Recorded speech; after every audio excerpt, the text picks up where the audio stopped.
Tenemos al otro lado del hilo telefónico a doña Catalina Fernández, coordinadora nacional de la Asociación de Médicos Unidos por sus Derechos. Buenos días, doña Catalina. Buenos días. Tenemos huelga de médicos, estamos ya en huelga de médicos, se han convocado tres fases de huelga, una del 27 de abril al 30 de abril, o sea, estamos en esa, una segunda huelga del 18 al 22 de mayo y una tercera del 15 al 19 de junio. Hay más de 175.000 médicos que han sido llamados a la huelga. ¿Cómo está el tema? Porque parece que el gobierno de Pedro Sánchez pues pasa de ustedes completamente, ¿no? Sí, el tema está complicado. Tiene usted razón, llevamos ya un año de protestas en la calle. Ahora estamos en el contexto de una huelga indefinida intermitente convocada por el Comité de Huelga Ampliado, constituido por la CEMS, el Sindicato Médico Andaluz y 4 sindicatos autonómicos mayoritarios. Vamos por esta tercera semana de esa convocatoria intermitente. Entonces, nosotros creíamos que a estas alturas ya debería haber calado tanto en la clase política como en la población que el problema hay que darle algún tipo de solución. Los médicos estamos pidiendo cosas totalmente razonables y cosas totalmente justificadas, y desde la política no se está sabiendo dar salida a un problema que es estructural del sistema y que además compromete la salud de los pacientes. Eh, Llevan 16 jornadas de paros, 10 reuniones sin resultados y, bueno, advierten los convocantes de que se ha alcanzado un punto decisivo. El comité de huelga ha enviado una carta formal a Pedro Sánchez solicitando que asuma la responsabilidad de la negociación, es decir, que desaparezca como intermediaria Mónica García, porque parece que no está funcionando, y que sea Pedro Sánchez quien negocie directamente con los médicos, ¿no? Claro que sí. Nosotros en este momento tenemos un problema, y es que a pesar de que ya le digo que llevamos prácticamente un año desde que salió a la luz esta modificación del borrador del Estatuto Marco, nos hemos reunido en varias ocasiones con distintos partidos políticos, y la ministra se ha reunido en varias ocasiones con el Comité de Huelga Ampliado, sin dar salida para nada al conflicto. No parece que realmente quiera darle solución. De hecho, ella sale en prensa diciendo que los que no queremos poner solución somos nosotros. Nosotros no podemos dar solución a un tema cuando no se plantean opciones reales que puedan frenar el conflicto. Lo que estamos pidiendo es completamente lógico. Supongo que sabrán cuáles son las razones que nos motivan a estar en la calle. En Bueno, España hay un déficit. permítame que le diga lo que yo he creído percibir y me corrige usted. Hay Claro que dos sí. tipos de reivindicaciones, unas las que podríamos decir son más prácticas, tipo, pues oiga, cantidad de guardias que puede hacer un médico, ese tipo de cosas, reivindicaciones de contenido salarial, y luego otra que afecta más a la estructura de la atención sanitaria en España, que es que los médicos reclaman tener un estatuto propio, no que les metan en el mismo saco de todos los demás profesionales sanitarios y auxiliares administrativos que trabajan en los hospitales. Vamos, que se reconozca que, en fin, el médico no es un trabajador más de la sanidad, sino el trabajador fundamental de la sanidad. Claro que sí, tiene usted toda la razón y lo he entendido bien. Por un lado, lo que hacemos es una reclamación legislativa. Nos dicen que lo que pedimos es inusual, o que no debería, que no tenemos razones para pedir esto, cuando la normalidad histórica en España es que los médicos siempre tuvieron una normativa propia. La anomalía histórica vino con el Estatuto Marco del año 2003. Hasta ese momento los médicos siempre tuvieron una regulación propia. Si hablamos del contexto europeo, la mayoría de los países europeos tienen una normativa propia para el médico. Y esto tiene una razón de ser. El médico es el profesional que asume más responsabilidad dentro del sistema sanitario. El acto médico, definido como el diagnóstico, el tratamiento del paciente, el estudio de sus condiciones y el dar una solución, sea médica o quirúrgica, a lo que le está pasando, es competencia exclusiva del médico. Cuando el médico lleva a cabo dicho acto médico, asume una responsabilidad tanto civil como penal por sus hechos. Por tanto, toda esta responsabilidad debe tener un respaldo legal. ¿Cuál es el problema que nos estamos encontrando ahora? Nosotros no tenemos una representatividad propia dentro del marco global, dentro del marco al que nos han sometido desde que nos englobaron, y valga la redundancia, en este estatuto marco de los profesionales sanitarios. ¿Por qué? Porque los médicos suponemos solo un 15% de todos los profesionales que trabajan en el Sistema Nacional de Salud. La representatividad en la mesa del ámbito de negociación y en las mesas sectoriales de las comunidades autónomas se produce por proporcionalidad numérica, con lo cual llevamos muchísimos años en los que son otras personas las que deciden nuestras condiciones. Entre esas condiciones deciden también cuántos pacientes llegamos a ver, cuál es la situación laboral del médico, y eso nos está llevando a circunstancias de una gravedad importante. ¿Por qué? Porque nosotros, por ejemplo, si nuestra sociedad científica nos recomienda que veamos 8 pacientes, en ocasiones estamos viendo 20.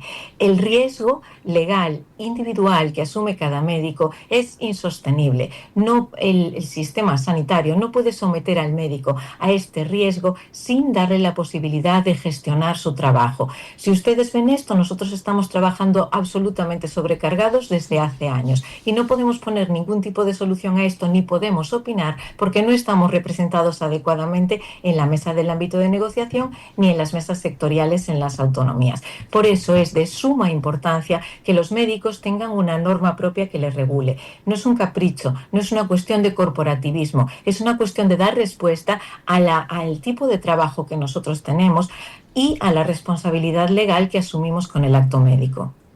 Hay algunos pacientes o algunos usuarios de la sanidad pública que están experimentando las consecuencias de esta huelga.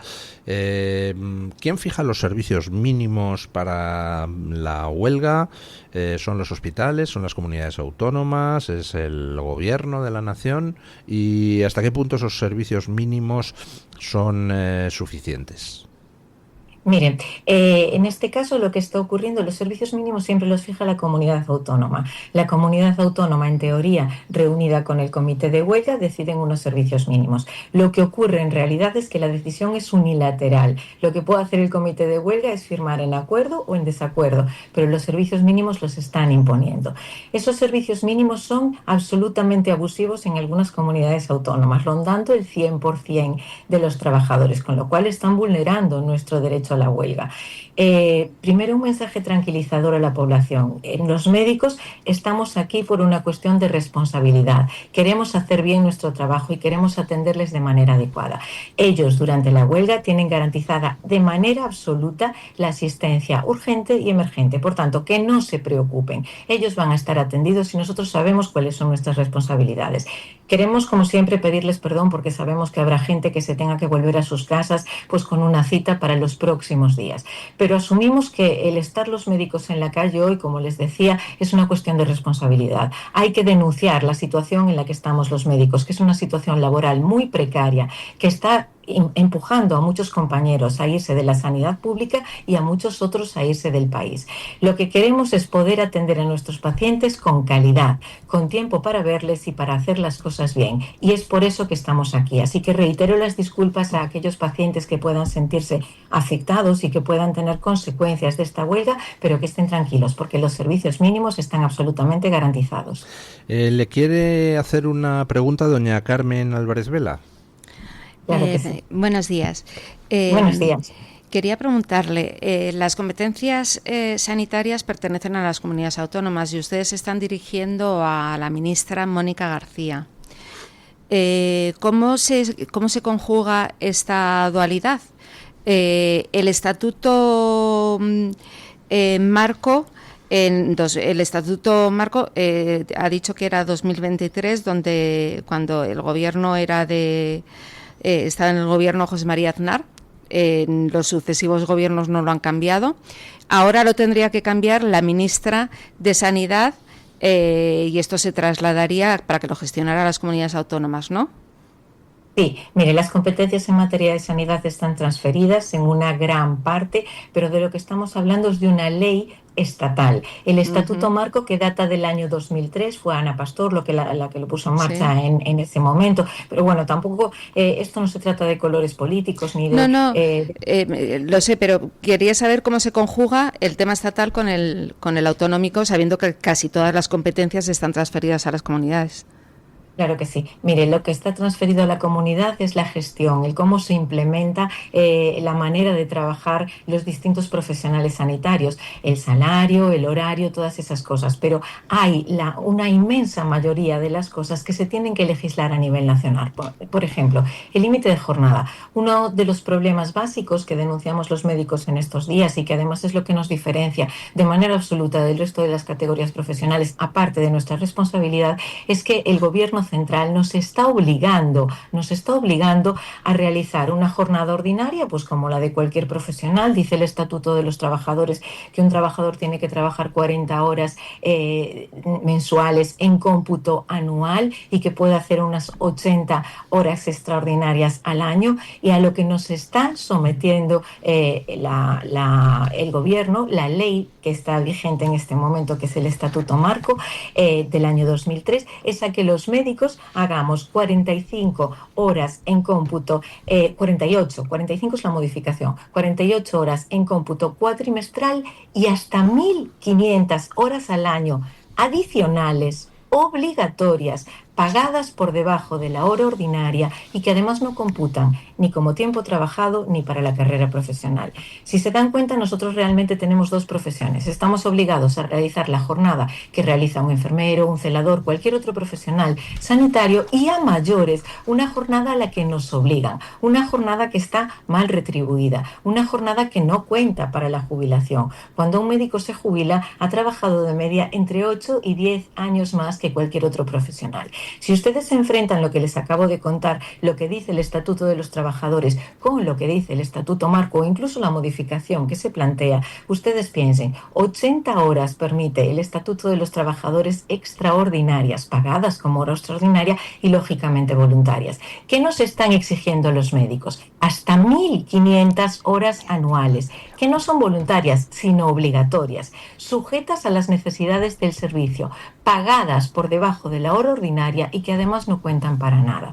Entonces, está claro que desde el gobierno central hay que establecer una ley, un convenio o una norma que regule las condiciones específicas de los médicos. Eso luego se traduce en las comunidades autónomas en la aplicación de esa ley, pero la ley tiene que ser estatal. Por eso estamos pidiendo a Mónica García y al Ministerio de Sanidad que hagan esto, que tienen pendiente de hacer hace mucho tiempo, que es algo que, como ya les decía antes, es la vuelta a la normalidad histórica y además es lo coherente con el marco europeo. Necesitamos tener una norma que nos regule a nivel central para que esa norma establezca la base de la negociación en las comunidades autónomas.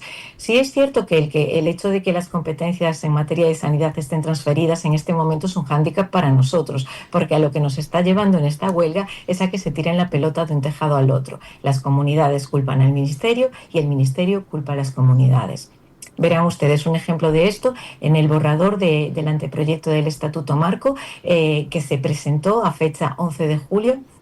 Se proponía que el precio de esta hora de guardia, que como les digo es la jornada complementaria que está pagada por debajo de la hora ordinaria, que se igualase a la hora ordinaria. ¿Y qué ocurrió después? El día 30 de julio hubo un consejo interterritorial en el que las comunidades autónomas dijeron que no, que de ninguna manera, que si eso no iba unido a un presupuesto, a una partida presupuestaria, ellos no lo iban a aplicar. Entonces, ¿quién está en el medio? En el medio estamos un colectivo que en este momento está en muy malas circunstancias laborales y, como ustedes decían antes, unos pacientes a los que nosotros no estamos sometiendo a esta huelga, los están sometiendo tanto el Estado como las comunidades autónomas por no frenar la deriva que lleva a la sanidad. Estamos ante un problema muy grave, ante un problema estructural de la sanidad pública. Una huelga de médicos es una cosa que debe frenarse pronto. Nosotros no queremos hacer huelga, no somos un colectivo dado a las huelgas, ni siquiera tenemos experiencia para estas cosas, pero nos vemos obligados a hacerlo. Y es de altura política y de responsabilidad frenar esto pronto y no culparnos a nosotros, no culpar al colectivo que está pidiendo que se regulen sus condiciones, sino que la política asuma su responsabilidad, porque realmente son ellos los que están sometiendo tanto a los pacientes, que deben ser el centro del sistema sanitario, como a nosotros a esta situación. Lo comprendo perfectamente. Una pregunta más, que he pedido permiso. Desde la pandemia, yo esto lo observo en el centro de salud donde yo voy, que era perfecto. Es decir, yo pedía cita y tenía cita, si no era para el mismo día, como mucho para el día siguiente. Y esto lo he comentado con mucha gente. Desde la pandemia, yo estoy en Madrid. Desde la pandemia, ¿qué ha pasado? Que incluso para cita telefónica te la dan para dentro de 2 semanas o para dentro de 3. Esto he hablado con muchísima gente, de distintas partes de Madrid y probablemente, y por lo que parece ser, dentro de toda España. ¿Qué ha pasado con los médicos? ¿Hay menos médicos? ¿Qué pasa? ¿Hay más pacientes? Hay más pacientes, claro, sí.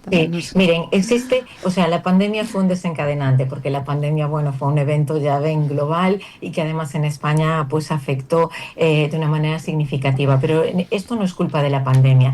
Llevamos 20 años de deriva progresiva en la que las condiciones de los médicos, precisamente por la aplicabilidad de ese Estatuto Marco del año 2003, fueron mermando. Muchos médicos pidieron homologaciones, certificados de idoneidad para irse a trabajar a otros países europeos. Sabrán ustedes que los médicos podemos movernos libremente en todo el espacio comunitario y los títulos españoles están muy valorados fuera de nuestras fronteras, con lo cual, al disminuir, nosotros hemos acumulado una pérdida de poder adquisitivo de un 20-25%. La inversión de la pirámide poblacional y el hecho de la llegada de muchos inmigrantes hace que las necesidades aumenten enormemente. La demanda sanitaria ha aumentado enormemente. Nosotros ahora mismo estamos sometidos a una sobrecarga laboral muy, muy grande. A todo eso hay que sumar, a la inversión de la pirámide de población, al aumento de la demanda, tenemos que sumar además que en el año 2009, si se acuerdan ustedes, con la crisis económica, se establecieron unas tasas de reposición. ¿Qué quiere decir eso? Que cuando tenían que contratarse médicos porque otros se jubilaban, no se hacía como medida de ahorro económico. Fue una medida que vino a ser transitoria, pero que al final se instauró durante muchísimos años. Esa tasa de reposición fue del 10%, con lo cual de cada 100 médicos que se jubilaban, solo se reponían 10. Si vamos juntando, aumento de la demanda, disminución de los médicos que trabajan, empeoramiento de las condiciones, van quedando menos médicos que quieran trabajar en una sanidad pública mermada y que les trata mal. Y esa es la razón por la cual estamos así. Nosotros lo que queremos es la estabilidad del sistema. Nosotros queremos trabajar en el sistema público que nos formó a la inmensa mayoría de nosotros, y los que quieran trabajar en la privada, lógicamente podrán hacerlo. Existen mecanismos de control para que se pueda trabajar de una manera adecuada en la pública, en la privada, o incluso compaginando ambas sin que tenga que suponer ninguna interferencia. Sin entrar en esos temas, lo que nosotros estamos demandando es que se regulen todos estos temas que han producido esta situación actual, que, como dicen ustedes, es una pena. Una persona no puede llegar a su centro de salud, a su centro de atención primaria o a su PAC y no verse atendido como merece. No puede ser que haya PACs sin médicos, no puede ser que haya ambulancias sin médicos, ambulancias teóricamente medicalizadas, en las que están ocurriendo cosas que llevan a una litigiosidad que habrá de asumir el Sistema Nacional de Salud. No puede ser que fallezca una persona de 58 años en una ambulancia porque no había un médico. Y no puede ser, como usted dice, que usted tenga una necesidad de acudir a su médico de atención primaria, que es la puerta de entrada al Sistema Nacional de Salud, y tenga que esperar 15 días o un mes, como ocurre en otras comunidades. Tiene usted toda la razón, y ahí está la muestra del por qué nosotros necesitamos estar en la calle y por qué demandamos tanto al Estado como a las comunidades una solución. Doña Catalina, una última pregunta le quiere hacer don Antonio Muloni. Buenos días. Buenos días. Al hilo de lo que están hablando, y entiendo que su reivindicación va por, como dice, estructurarlo más todo y en último término mejorar la calidad de la atención al paciente. En los últimos días hemos sabido que en 2025 se convalidaron, se regularizaron 30.000 títulos de médicos de medicina extranjeros, que ahora son aceptados en España. ¿Cómo influye ese cambio tan drástico de la población de médicos en España a la hora de atender con calidad y de mantener los estándares que en España siempre ha habido? Creo que desde fuera de nuestras fronteras los médicos españoles están muy, muy valorados. ¿Cómo influye en la atención al paciente esa variación tan drástica de la población médica en España? Miren, tenemos un problema absolutamente fundamental y es que no se está tratando la base del asunto que nosotros necesitamos poner encima de la mesa. España es de los países que más médicos forma. España es de los países que en número global más médicos tiene de toda Europa. ¿Qué ocurre? Que esos médicos no están a disposición de la pública porque la calidad de vida en la sanidad pública mermó muchísimo. Si no se ofrecen unas condiciones adecuadas, porque los salarios son bajos, la sobrecarga asistencial es altísima, los médicos no quieren trabajar en la sanidad pública. ¿Cuál es la solución que se les ocurre a algunos? La homologación express de titulaciones extranjeras. Estamos teniendo muchos problemas con eso. Esto no quiere decir que no puedan venir médicos extranjeros a trabajar a España. Lógicamente, si son homologados y su titulación es equivalente, bienvenidos sean, pero no está siendo así. Nos estamos encontrando, y en mi hospital aquí en Vigo ocurrió, médicos trabajando que ni siquiera son médicos. La formación sanitaria especializada en España es, como usted decía, muy valorada en el extranjero porque es una formación muy exigente. Se exigen notas excepcionales para acceder a la carrera de medicina. Medicina es una carrera con una duración muy prolongada, son 6 años, de las más largas que existen. Después de eso tenemos que hacer una oposición, que es el MIR, que es una oposición de ámbito nacional. Para prepararla normalmente pues suele llevar en torno a 1 año, y después de eso se hacen 4 o 5 años de formación sanitaria especializada. Estamos hablando de profesionales con unas calificaciones excelentes y una formación posterior de en torno a 11-12 años. El sistema de formación de médicos en España es un sistema con altas garantías. Por eso los médicos españoles son tan valorados fuera. Ayer se publicaba un artículo en el que la OMS decía que la homologación en España era la más laxa de todas, que esto no estaba ocurriendo en el resto de los países europeos. España no puede poner solución a un problema estructural que claramente es por aquellas circunstancias a las que nos están sometiendo los médicos. No se puede disminuir la calidad de vida del médico, no se puede abusar de las circunstancias en las que trabajan los médicos. Verán ustedes, decía la ministra de Sanidad, Mónica García, que si dejan de abusar estructuralmente de los médicos, que si los médicos dejamos de hacer guardias, si dejan de obligarnos a hacer guardias, es decir, aquella jornada por encima de la que es la jornada ordinaria, que el sistema no se sostiene. ¿Cómo puede ser que un país como España tenga un sistema sanitario que no se sostiene si tú obligas a la gente a trabajar por encima de su jornada? Pues esto es lo que está ocurriendo. Los médicos tenemos muy malas condiciones laborales, cada día peores, estamos cada día más sobrecargados por aquello de lo que hablábamos, aún encima infrarrepresentados, no podemos decidir absolutamente nada sobre nuestro trabajo, son otros los que deciden por nosotros, y lógicamente cuando un profesional que es valorado en el extranjero se le hacen ofertas que la verdad es que son muchísimo mejores, incomparables a la calidad de las ofertas de trabajo que se ofrecen en España, muchos profesionales se van, tanto fuera como la privada. ¿Y qué está haciendo España? España importa titulaciones de otros países, muchas veces sin comprobarlas de manera adecuada, con este tipo de homologaciones express. No es normal que un país homologue 30.000 médicos de golpe. Habrá que ver cómo son esas homologaciones. Lo que sí sabemos también, y es algo que es bueno que ustedes sepan, es que para trabajar en la sanidad pública española se exigía haber pasado el MIR, por tanto, ser especialista con formación sanitaria especializada. Sabemos que a día de hoy ya están trabajando en muchas comunidades autónomas médicos que no tienen el MIR, no se está exigiendo lo mismo, se está bajando claramente el estándar de calidad.